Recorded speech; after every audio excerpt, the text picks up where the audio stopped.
इससे साबित हो रहा है। जिसने पार्टी छोड़ दी वो 9 मई में नहीं है, जो पार्टी में खड़ा है वो 9 मई में सारे बैठे हुए हैं। ये सारे 9 मई वाले हैं, क्योंकि उन्होंने पार्टी नहीं छोड़ी। ये बैठा है छोड़ गया है, ये नहीं है 9 मई में, ये बैठा है, बाकी हार गए हैं क्योंकि 9 मई में नहीं है। 9 मई में क्यों नहीं है? क्योंकि छोड़ गया। कभी जागेगा इसका ज़मीर, इसका ज़मीर जागेगा एक दिन, ये बताएगा कुर्सी के लिए इसने पठानों की बेइज्जती की है।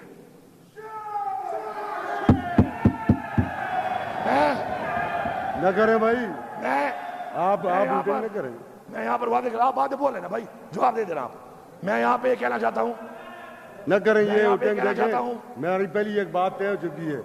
मैं यहाँ पे कहना चाहता हूँ कि कई लोगों ने जब पार्टी छोड़ दी, क्या हो गया? जब एक मिनट बात कर देते, जब पार्टी छोड़ दी 9 मई नहीं है, कागजात भी ठीक है, जीतने का वादा भी कर लिया, और जिसने नहीं छोड़ी ये हैं वो गैरतमंद लोग, और ये ऊपर जो बैठे हैं हमारे नौजवान, ये हैं वो गैरतमंद लोग जो घर में बैठे हुए हैं।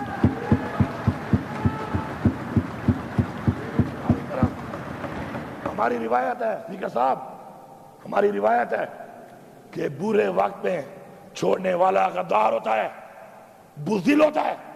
अगर किसी का नजरिया बहुत बड़ा है, अरूज में छोड़े, इक्तिदार में छोड़े। अब आईजी साहब ने उसके बाद, मरियम मैडम जरा पता कर लो, तुम जो कहती हो ना मेरा दरवाजा तोड़ा गया, वो तोड़ने वाला कहाँ है और कौन है? मुझे तो बूढ़ पालिश कर रही हो, ठंडा ठंडा।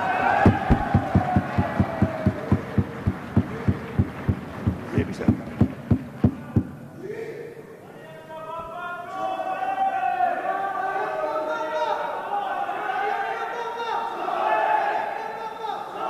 यार, ये बंद करो यार। इमरान खान हमेशा कहता है, जेल जाने से पहले भी कहा उसको, वो ये ना कहे कि उसे जेल में जाके कहा। उसने जेल में जाने से पहले कई बार कहा कि मैं पाकिस्तान के लिए मुज़ाकरात करने को तैयार हूं। बैठ जाओ, इस मुल्क की सोच लो, कौम की सोच लो, नस्लों की सोच लो, इस मुल्क के बनाए हुए इस आइन की सोच लो, और सबसे बढ़कर जो हमारे अबौजान ने कुर्बानियां दी हैं मुल्क के लिए, उनके लिए भी सोच लो। ऐसे नहीं मिला हमें प्लेट में, उन्हीं कुर्बानियां, जानी और माली कुर्बानियां होती हैं। अगर हमने ये ना सोचा, हम इस तरफ ना बढ़े, आज पाकिस्तान में महंगाई आपके सामने है। मुझे भी याद है बलदियाती इलेक्शन में हमारे सब दोस्तों ने लड़ा होगा,